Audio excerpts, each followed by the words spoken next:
ધ્રોલ સામૂહિક આરોગ્ય કેન્દ્રમાં પૂરતા બેડ ન હોવાથી સંગર્ભ મહિલા દર્દીઓને જમીન પર સૂવાનો વારો આવ્યો હતો।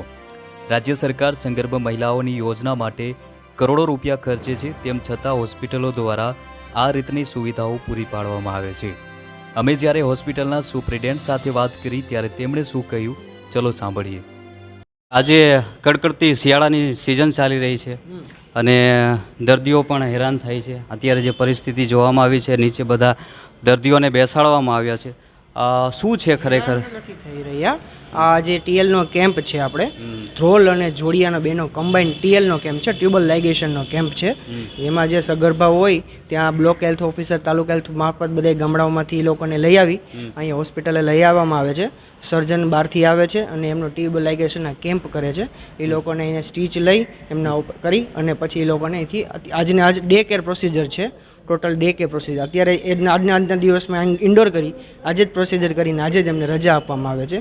આ એક total normally day care procedure છે। આમાં કોઈપણ જાતના કોમ્પ્લિકેશન્સ કે કોઈપણ જાતની કોઈ તકલીફ હોતી નથી। એક સિમ્પલ પ્રોસિજર છે, જેના કારણે આ બધી વસ્તુ આ સરકારનો સ્કીમ છે, એક સરકારનો પ્રોગ્રામ છે કુટુંબ નિયોજનને લગત। આ એક જાતનો આપણે સરકારને આપણે હેલ્પ કરીએ છીએ કુટુંબ નિયોજન પ્રોગ્રામની અંદર, એના માટેનો આ કેમ્પ કરવામાં આવે છે।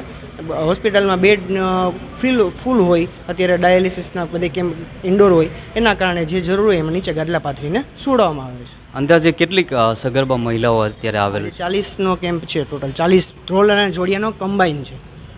અત્યારે આપણે કહીએ છીએ કે સરકાર જ્યારે આરોગ્ય પાછળ કરોડો રૂપિયા ખર્ચતી હોય છે, એ બધું ખર્ચે છે, પણ અત્યારે છતાંય અત્યારે આ સ્થિતિમાં અત્યારે ધ્રોલની હોસ્પિટલ અત્યારે 105 બેડેડ હોસ્પિટલ થવાની જ છે, એટલે ત્યારે આ બધા પ્રશ્નોનું નિરાકરણ થઈ જ જાય। આ પ્રશ્ન કહેવાય જ નહીં। આ એક હોસ્પિટલમાં આ જે પ્રોગ્રામ વર્ષોથી જે ચાલે છે એને સાથે આપણે ટ્રેક ઉપર ટ્રેક રહીને રહેવા માટે જ આ બધી વસ્તુ કરવામાં આવે છે।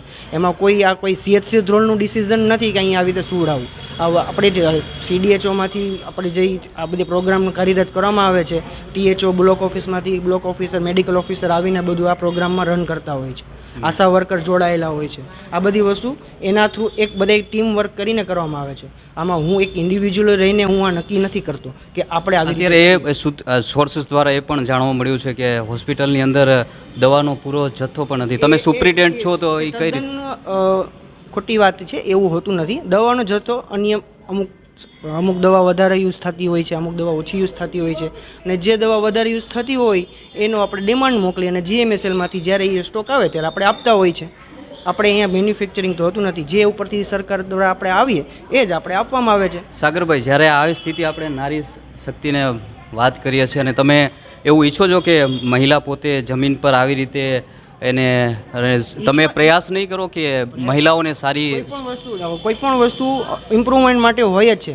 કોઈ પણ વસ્તુ પરફેક્ટ નથી હોતી, કોઈ પણ વસ્તુ અપગ્રેડ માટે હોય જ છે। આનાથી વધારે પણ સારી વસ્તુ સેવા આપી જ શકીએ છીએ, એવું વસ્તુ હોતી જ નથી।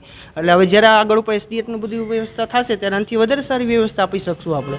તો મિત્રો, આ હતા હોસ્પિટલના સુપ્રિન્ટેન્ડન્ટ, જેમણે જણાવ્યું કે આ સમસ્યા સામાન્ય છે। હોસ્પિટલમાં પૂરતા બેડની સુવિધાઓ નથી, જેના કારણે સગર્ભ મહિલાઓ જમીન પર ગાદલા પાથરીને સૂવા માટે મજબૂર બન્યા છે। આ સમસ્યા સુપ્રિન્ટેન્ડન્ટ માટે ભલે સામાન્ય હોય, પરંતુ એક સગર્ભ મહિલાઓ માટે ખૂબ જ કઠિન સમસ્યા છે। આવા જ અવનવા સમાચાર માટે અમારી ચેનલ લોકશાહી ન્યૂઝને સબસ્ક્રાઇબ કરવાનું ભૂલશો નહીં।